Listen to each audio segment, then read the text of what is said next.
అంతా నవీన్ యాదవ్ వైపే చూస్తారు. ఇంకోటి అధికారంలో ఉన్న పార్టీ రేపు పనులు జరిగితే నవీన్ యాదవ్ చేస్తారు. ఏం అధికారంలో లేనప్పుడే ఆయన ప్రజలకు ఎంతో సేవ చేసిండు. ఈరోజు అధికారం వస్తే ఇంకెంతో అద్భుతంగా ఈ జూబ్లీ హిల్స్ ని తీర్చిదిద్దాడని మా నమ్మకం. పెద్ద మనిషి ఎట్లా నడుస్తుంది? ఏ పార్టీ వచ్చే అవకాశం?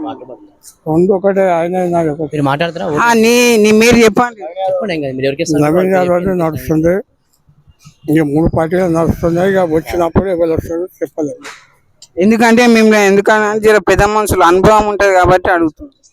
మాకు నవీన్ రావాలని ఉన్నది, రావాలని మెజార్టీ కూడా అక్కడ ఇక్కడ ఉన్నది. వచ్చినాక మనకు నవీన్ యాదవ్ రావాలని ఉంది. అది వాళ్ళ ప్రభుత్వం ఉంది, కాంగ్రెస్ ప్రభుత్వం ఉంది. ఆయన వస్తే ఏమన్నా మాకు పనులు చేసి పెడతాడు. ఈయన మాకు పనులు చేసి పెడతాడా? మాకు ఐదేళ్ళు ఎలక్షన్లు వస్తాయి. ఎవరికైనా మన ఇష్టం, ఎవరికైనా మనం వేసుకోవచ్చు. ఇదంటే ఇక్కడ ఉన్న వాళ్ళకి ఇట్లా కాంగ్రెస్ వస్తుందని చెప్తున్నారు. చూస్తూనే ఉండండి ఏం జరుగుతుంది.